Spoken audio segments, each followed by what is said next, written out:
It is going to inform government's decision for the next years ahead of us, maybe 10 years, maybe 15 years. Data that we've all been talking about, which we believe would affect even we as individuals, our plans for the next phase of our lives. Data that is going to affect ministries in this country.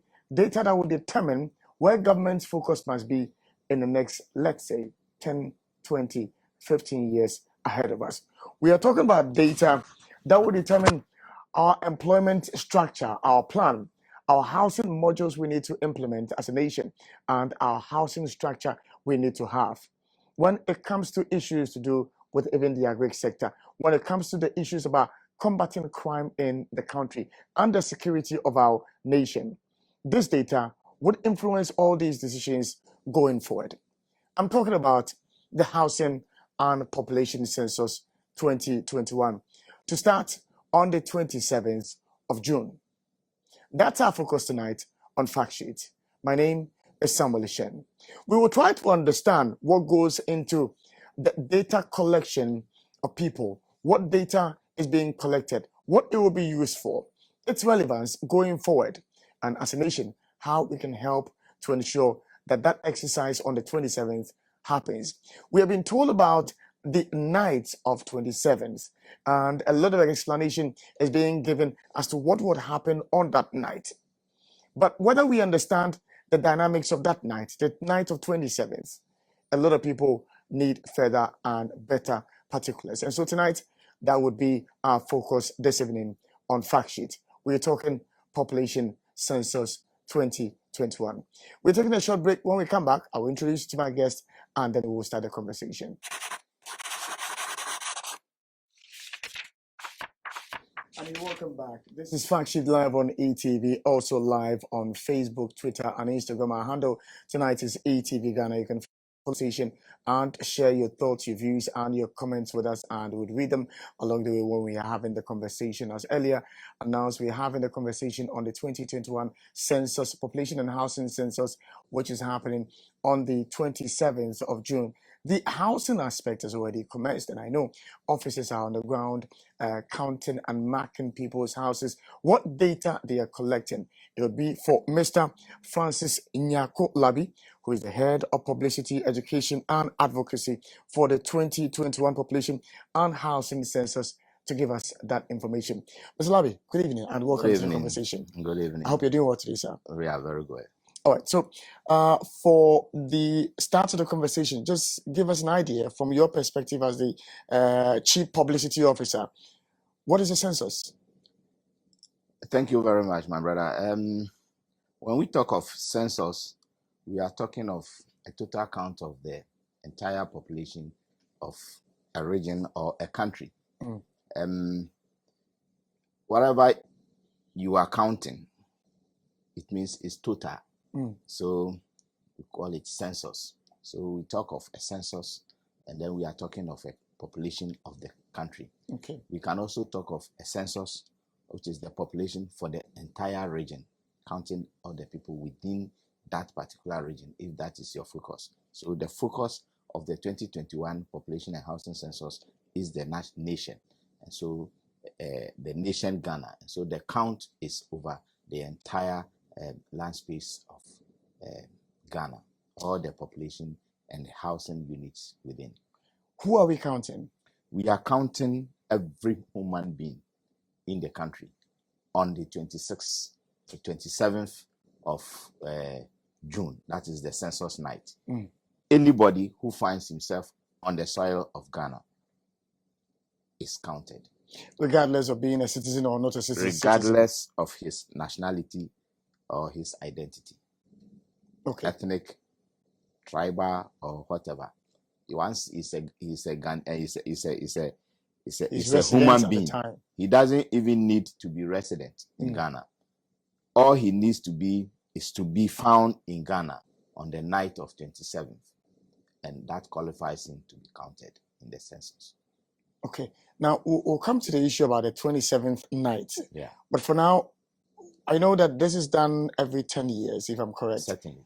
And why the choice of 10 years? Why do we do this every 10 years? Well, Census is very important. The requirement of the data that comes out of census for the nation is very important, not for our nation alone, but for every country. And so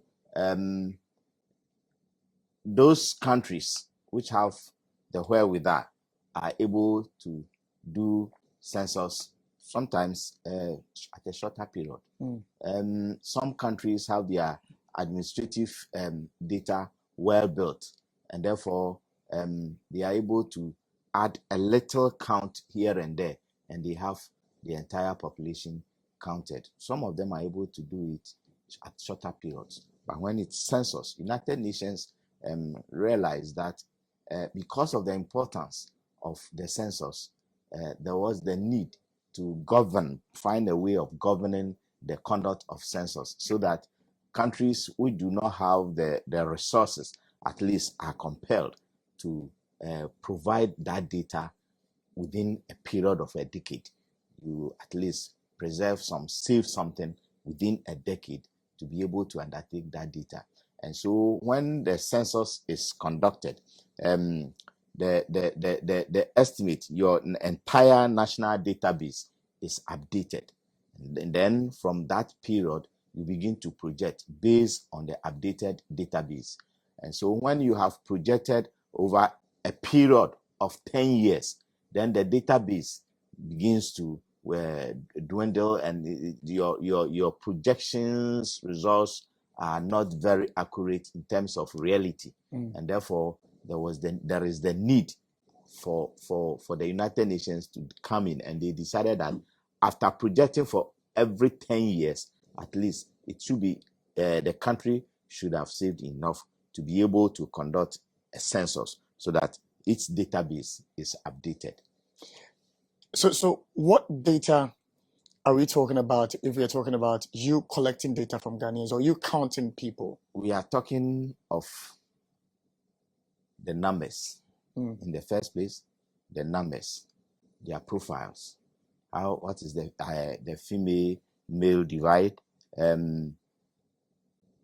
What is their age profiles?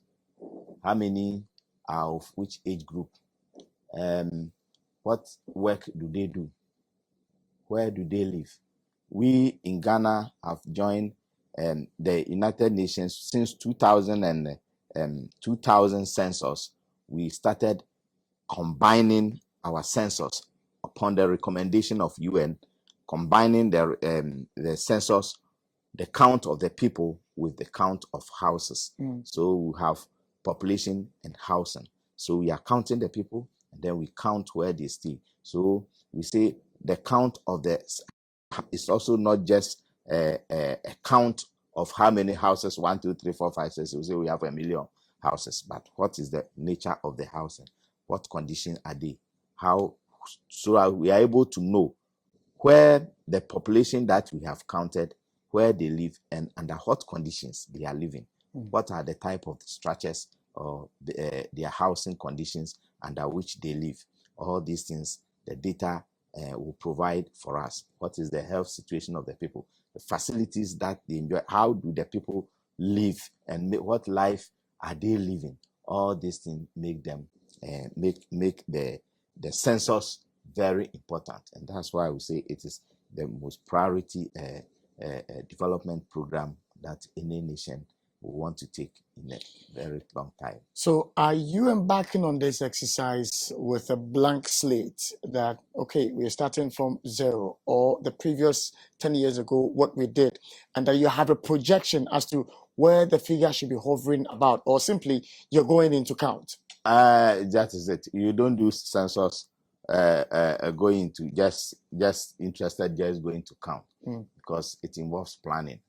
How many people do you need to do it? And that will even require the number of people that you project or estimate that they will be on the field to be counted. So the point I'm trying to make is... And so we make big projection of the existing population based on what we did in 2010. The last time we did a census was 2010. The population, we have projected it up to now.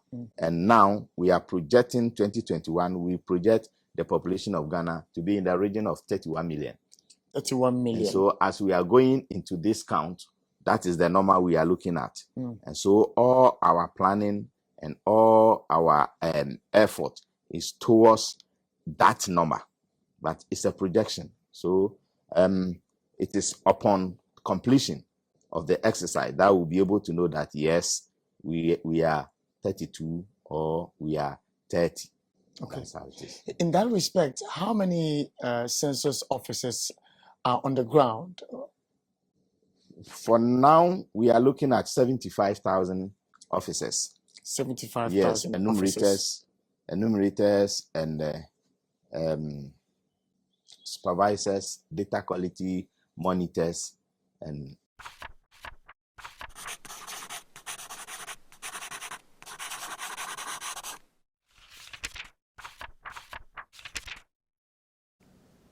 All right, so you're welcome back to the conversation. I'm here in the studio with Mr. Francis Inyako Labi, and we are talking about the 2021 population and housing census. And Mr. Labi, we're talking about the housing aspect and the fact that people are doing the counting. And I was asking for how many weeks they have been on the ground and counting people, and specifically what they are looking for. You have given us that idea, but for how long have they been on the ground? They started on the, like I was saying, they started on the 14th. So they are in the second week now. The understanding is that the record is that out of the expected 11 million structures, at this stage we don't talk of what they are counting as houses. We talk of it as structures. Okay. Structures in the sense that it is not all that will be housing. Some of them are maybe stores, some may end up being schools, some may end up being hospital buildings and that kind of thing. So the emphasis is on structures. So they expected that they will count about 11 million. They are now about just in the region of about 8.3 million. That's what the data they have collected and brought back so far. Okay. Yeah. But how is the data being collected, by the way? Because we are using digital, this census is a digital census. Okay. So the data as they collect, the instruction is that if you don't sync your data, you don't sleep.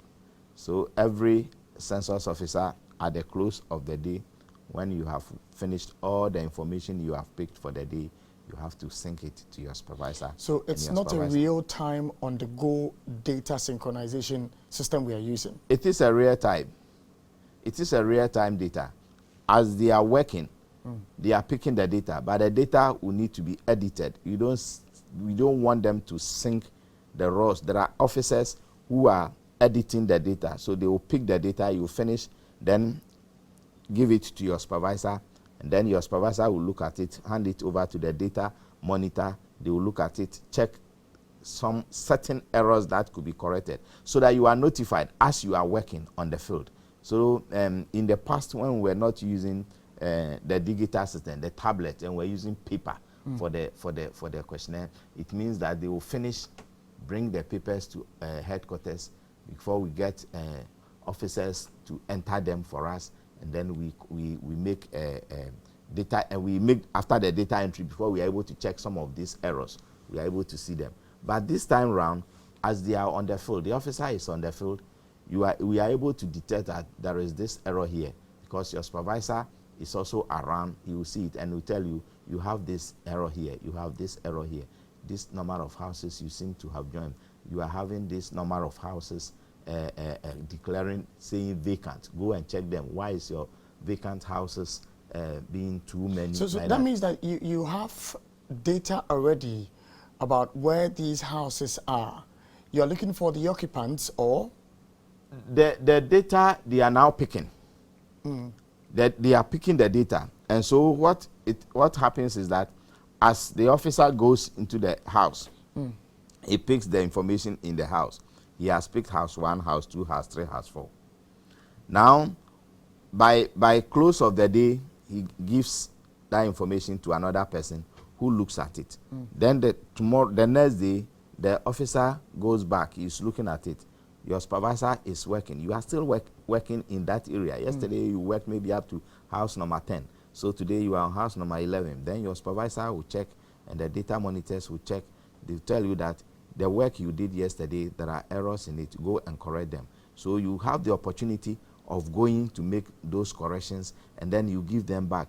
Meanwhile, that work is also will be synced to corrected by this, when it is corrected by the supervisor, and it is synced to headquarters servers, so that people are working on it. So we will not wait for you to finish the entire field work before you are called back that there's some house you mistakenly or deliberately skip at this point. Go and find out what it is. Is it a rare situation that there is nobody in the house, there is no occupant in that house, or is by mistake you skip it? If it's by mistake, you go and pick the people in it. So these corrections are done before I you was leave the thinking field. this information you are looking for would have been very easy for you, considering that we have the Ghana Post application, which has all the data about the addresses of these houses, because we're being told that every house is generated one. Again, in getting our national ID cards, the NIA also collected similar data from Ghanaians at the time who were going for, our cards, where information about the number of people who are living in the house is provided. So this should be an easy task for you. Yes, but you realize the data needs are not the same. NIA picks, they have a certain age cohort they are looking for. The other one, the GPO's data also has what they are looking for. For census, we are looking for wherever the people are resident. But did they provide you any data to work with before you started for the Which commencement people? of your job, either the NIA or the Ghana Post? No. Census does not take data from any of such those administrative data points. You see it. Why not? If there is because any data we pick the at all. essence has been to synchronize information and to make it easy for us as a nation to have a common platform where data can be accessed. Yes, that synchronization must be when you all have the same database.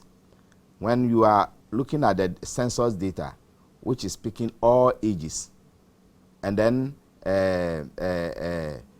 what is it? The ID, the national ID, has certain age cohorts that are not included. You included in their categories. It means you cannot synchronize that data. You see, because this one, even if the child is born today, is included in the census, provided that child was born before the census night, is included in the data. So you cannot synchronize the two if the bases are not the same. Okay. That's how it is. So for census, we are picking every single person in the country, and that's why we say it gives voice to everybody. And this is one of the problems people sometimes say when after census, they did not count me, they did not count me, they did not count me, because the education is that census is counting everybody. So everybody expect that he or she should be spoken to by the census officer. But the methodology is not like that. The idea is that we are counting everybody, but those who are doing the count are maybe just one or two people in the house, usually the head of the household. So he comes and he stands in for all the members of the household, and then he responds to all the questions on their behalf. With the exception that this 2021 census, we are making an exception. The exception is when it gets to economic records. We are going to ask you about what work you did within the last maybe 7 days to the census night, if you have done any job. So those economic activity, if you have done any job, you say yes. Those economic activity, it is very difficult for somebody to respond for you, because we are not talking of only classified job. So somebody, a brother or so in the house, might have done some small job, menial job somewhere, which earned him some money, and that is what we are talking of. You see it. Then the issue of fertility. When it gets to fertility, we are also asking that the person, the female himself, herself, will have to answer that question, because there may be certain things that he you may she not may know. You may not. You as a father, Yeah. you might not know. Yeah. Maybe she has had a Menstruation or not menstruation. that period. That period. Puberty or Yeah, not puberty. We don't ask puberty. But Okay. if he has had a baby Okay. who passed on, Okay, maybe okay. instantly or something, you may not know if you have not lived probably your lifetime or with her. Okay. You see it. So she may be the only person who knows. So maybe they will ask you, oh, this is your daughter. She has only one child. They will ask you, have you have a child who maybe a stillbirth or something? You may not know about that. But the girl, if you are talking to the girl, she will tell you, oh, yes, my firstborn was something like that. All right. So how many houses have we counted so far? That's why I said the houses we are looking at now, we are now in the region of 8 million. 8 million. 8.3 thereabout. And the 8.3 target thereabout. was 11. Okay. Okay. But we are not saying, that's why I said we don't, at this stage, we don't call them houses. Structures. We call them structures. Okay. So now, I know that the finance minister said that some 512 million has been allocated for this project. Have you received the full complement of this money to embark on the project? A full complement of what? Of the 512 million for the project. Yes, the 5 million, if we are looking at it, we are struggling to work with it, but we will do well. We are working on, you see, the funding for government projects as big as Census, you will not get all the money given to you at a time, sitting in your account, so that you know that you have the full complement of that money. What happens is that government will give you the assurance, and that is funding the project.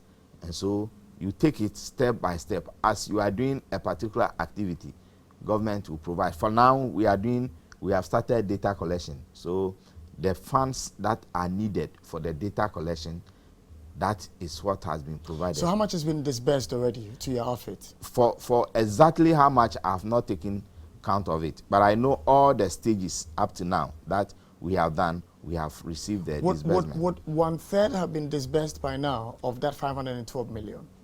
1/3, fine, because we are data collection. So if not 1/3 exactly, I suspect about halfway, we will have been halfway through. Okay, now let's talk about, the census itself, because there's always the mention about the 27th night, and it confuses a lot of people. Yeah. And so what is so special about the 27th night? What's going to happen? We call the 27th night the census night. And the census night because all questions that will be asked during the census are referenced to that night. So to start with, when the official comes to your house, he's going to ask you that particular night, all the people, the usual residents of your household, were they all here? Did you all sleep here? You said yes. Was there any visitor who passed the night with you? You said yes. Is there anybody who traveled that night and did not return? Maybe he went somewhere. You give the response. So he will want to know how many of the people passed the night in the household that day.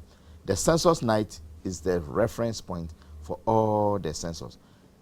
Many people think when we talk of the census night like this, then the whole census is taking place in the night. I was listening to somebody making a comment on one FM station.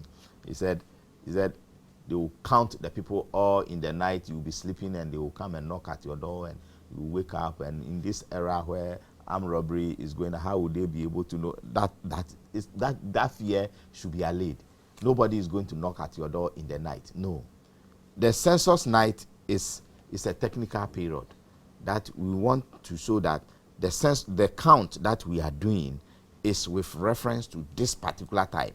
So when we say Ghana's population is 35 million with reference to the census night of 27th June 2021 and not 28th June, because population is dynamic. It keeps changing all the time.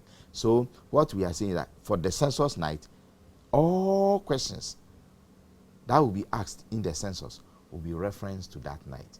So that is That is a critical issue about the census night. But we why? also have some category of the population that will count them on the 29th, and that is what confuses some of our people. Okay. People such as who find themselves at lorry parks, train stations, airports, who are traveling that night, who may not reach their destination, especially in a country. Let's say those buses going to the north, they take off, and before the next day, they spend the whole night in the bus. Those people will be counted that night. On the 29th? On the 27th. On the 27th? Yes, they will be counted that night. So what will happen is that those in airports will be counted before they get on board.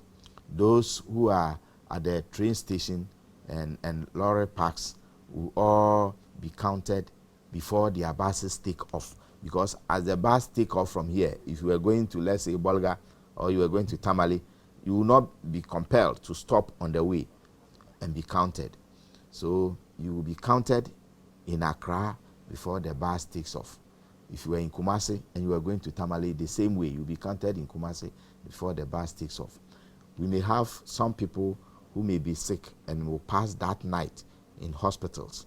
We'll count them in the hospital that night. If you were a visitor or a stranger and you find yourself on 27th in Ghana, and maybe you lodge in a hotel with the intention of passing the night, possibly to take off the next day. Because you pass the night here, you will be counted. So that night will come in the evening. Questionnaires will be brought to the hotels and given to the receptionist at the hotel. They will give us all the information about the people. But it's 75,000. Yes. Big enough to handle a projected population of, let's say, 30 million or 31 million? Yes. Within each area that each person is counting, we have what we call enumeration areas. And the enumeration area is a portion of the country, the landmass, that has been demarcated, clearly defined, geographically clearly defined and assigned for one person to work in. So each of the 75,000 persons may be counting maybe between 500 and 800 at the close of the day. So that is the area that has been given to you. So this is where you are going to count all the people within. So they are able to cover all of them. Some will do more. Some will do more than others, but that is how it is done. So that you are within your enumeration area. If you are fortunate, and let me say fortunate, because in this wise, if your work is less, you say you are fortunate, you finish on time. But when you finish on time, those who are unfortunate in this wise, who are unfortunate and therefore are not able to finish within the time, the scheduled time, we allow those who have finished early to go and support them to finish in time. You see, one thing is that the census night is a day we want that throughout the exercise everybody must remember. And so when you keep that date long, when you keep it, then the exercise, because the exercise becomes prolonged, then people may tend to forget what happened on that day. And so in areas, in some villages, almost all the villages and districts, what we are going to do that on the census night, the night is celebrated by the way they want to celebrate it. The night is celebrated. So people now remember that, oh, the day we had this celebration, were you in this house? Did you sleep here? Then you say, oh, that day I heard it. I didn't. That was the day I traveled to Accra. I didn't come till 3 days after. You see it. So he remembers that day. So when the census officer comes and he asks you, the day we did this celebration in this community, were you here? You say, oh no, I wasn't here. That day I was in Accra. When you keep that date long, then he may forget that day what happened. And so the census night, we don't usually want it to be too prolonged. So what happens is that as the enumerators, those who will be who will be fortunate to finish early, then they will join those who have difficult tasks to complete their area, they will join them to complete it in time. We call it mop-up. And hopefully when the period, which is 11th July, is up, that is what earmarked for the completion of the census. But is there a possibility of some people not being counted? Well, it is a human society. So such possibilities, one cannot rule it out. But have you made provision for... But the technical issue is that we ensure that census ensures that everybody is counted and counted once. You don't count. We ensure that, make sure that everybody is counted and make sure that you don't count anybody 2 times. That possibility of a duplication, that yes, double counting is just like the possibility of somebody not being counted at all. And so the effort is to do your maximum best to minimize all those things what's as your much margin, as possible. What's your margin for those who are likely not to be counted? When you are doing census, you don't set the margin mathematically. When the census process is over, we have another project that follows. We call it post-enumeration survey, and it is done within 3 months after the end of the census. That exercise also counts. We pick samples of the areas that census has covered. We go there and count them with the same reference to the same census night to see if the people are there. And then when we count them, the numbers that we get make us know be able to compute the estimation for the margin of error. And now, Ghana, we have never gone beyond 98. I'm trying to understand why the emphasis on the 27th night, when, for instance, there might be maybe 100 Ghanaians, citizens, who are resident in this country, but for 1 or 2 reasons have left this country, are coming back and would be in this country by the 28th, the dawn of 28th of June. Why they shouldn't be counted as being the part of the population of Ghana? The technical issue is that once they did not pass the night here, we will not count them, but they are picked. It's not like they are thrown away completely, because even our relations who are outside, we have a portion that is going to ask you, in this household, do you have any relation who is staying outside? And he says yes, and we pick some information about them. So it's not forgotten, they are not forgotten completely. But technically, on that day the count was done, those our brothers and sisters were not in the country. So we will not include them. Those are our brothers and sisters or strangers who will have been in this country on that night, but who are not even resident here, because they found themselves that night here, we will count them. So how are you going to make up for Ghanaian citizens who found themselves outside of the country but came in on the 28th? There is nothing like make up for them. The issue is that we know they are Ghanaians, we know they are usual residents in Ghana. But how do you know when they are not in the country at the time? Yes, they are not in the country at the time. So census will not count them. But we'll take any other information that is required, because we have, when we are doing census projection, we have, in census we have de facto and we have de jure. You see, the de facto is saying exactly at this particular point who and who were in the country. So exactly at the midnight of 27th, who and who are in the country. You see it? So we are counting them. We are not saying they are not Ghanaians. They are Ghanaians. But maybe by virtue of work or something, they find themselves elsewhere. So that day when we're doing the count, we miss them. But the de jure, usually, who are the people in the country?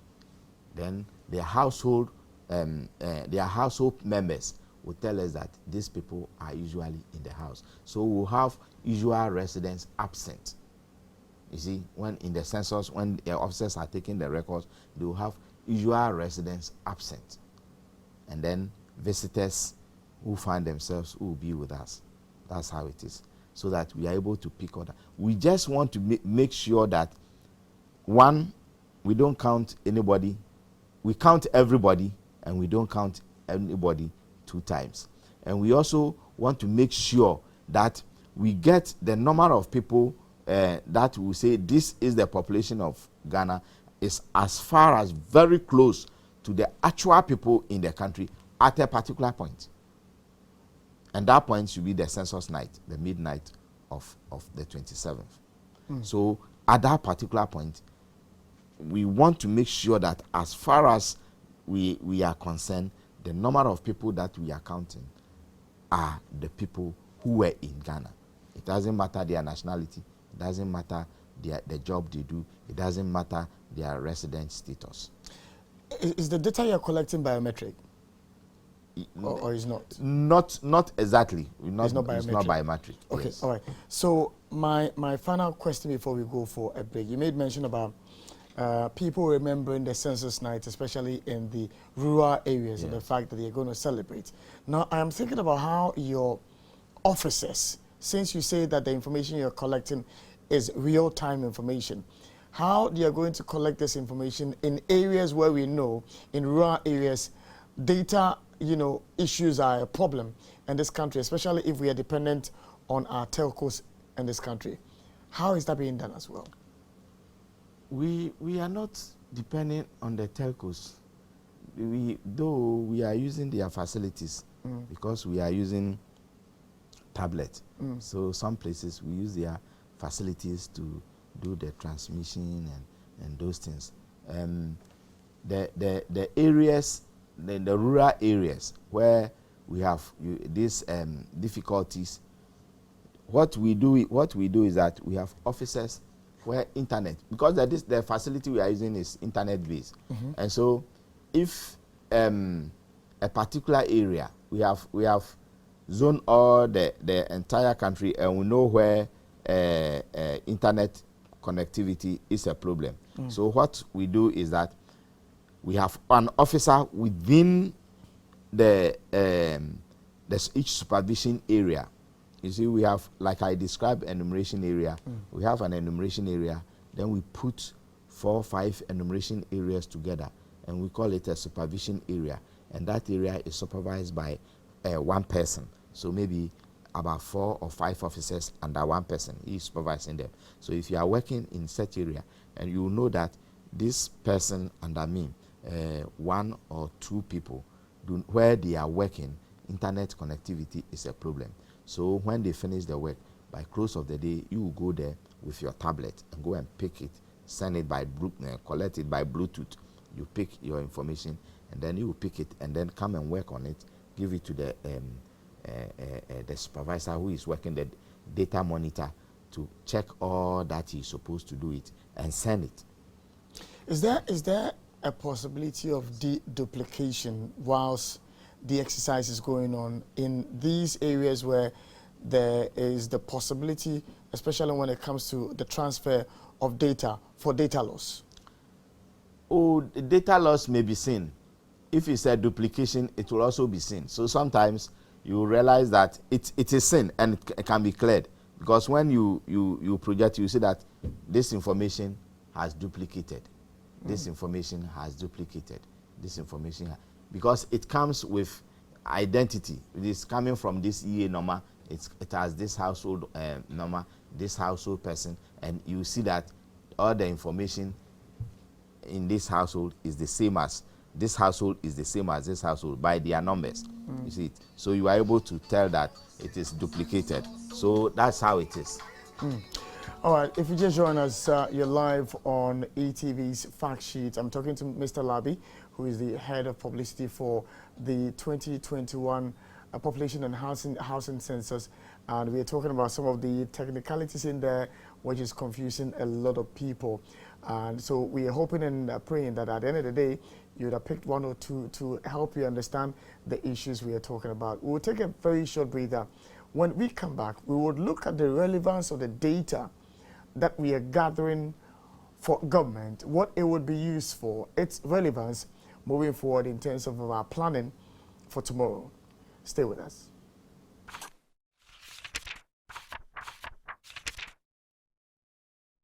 Back to Fact Sheet Live on eTV. My guest this evening is Mr. Francis Nyako Labi, and he's the head when it comes to publicity for the 2021 Population and Housing Census. Mr. Labi, you made mention of a 29th date after the 27th.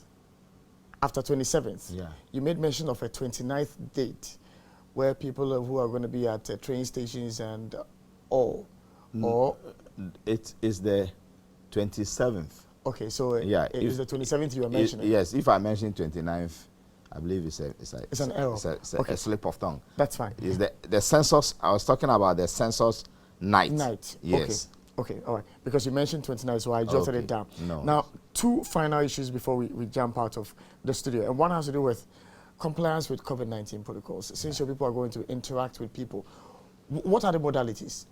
The compliance is something we are taking it very seriously, because it is there's this sickness that compelled us to postpone the census last year. Otherwise, the 10th year for us to have undertaken the census in relation to the last time we did it was last year, 2010, 2020. So it's something we are taking it seriously. From the training, we kept all the protocols that the Ministry of Health has earmarked for the... So in that respect, for your 75,000 officers who are on the ground, how many PPEs have been secured for them? Everybody has, during the training and then for field work, they have been given their nose masks, they have their sanitizer that they hold on. We have advised them always Did you buy this, or it was supplied to you by government? We bought them. You bought them. We so bought how many have you bought for this project? And some too have been provided. Some have been provided to us by stakeholders, and some have been provided to us. But how many have you purchased? There's exact quantity I have not verified, but we had enough during the training, every training center, and it's because of the pandemic. That is how come you mentioned the budget. You know, when we started last year, the budget for census was in the region of 477 million. But the COVID protocols and those things, classrooms had to be split, and that kind of thing. Sanitizers and balls, the Veronica buckets and all for the training, all those things resulted in shooting the budget up to 521. Okay. So all those things have been provided. So every officer has those facilities is to work with, because you have to protect yourself, protect your the people, your respondent as well. All right. One final one about your officers, their welfare. Would we have a situation where they would finish with the exercise and then they'll be asking for their money? Have they been paid already? We don't pay. You don't pay officers before they start their work. But in the course of the work, have they been paid? I mean, for the past 2 weeks that they've been doing the counting of the houses. The understanding is that a percentage will be paid to enable them to do their work. As they finish, some percentage will be paid. And when you do data collection, what happens is that some percentage of your money is withheld for us to go through the data and be satisfied with it. And now that we are even using digital means, this verification going through data may not be that long. We'll finish everything. So for the past 2 weeks, how much has been disbursed to your officers? We are about giving them 30% of their payment. Okay. All right. Finally, the relevance of the data we'll be collecting, especially for government, shortly, within just a minute or two. Oh, the relevance, it helps government, it helps individuals, it helps all of us in planning, budgeting, everything we do. We need the numbers to be able to undertake it. What do we do that we will not even need the numbers? Is it a hospital we are building?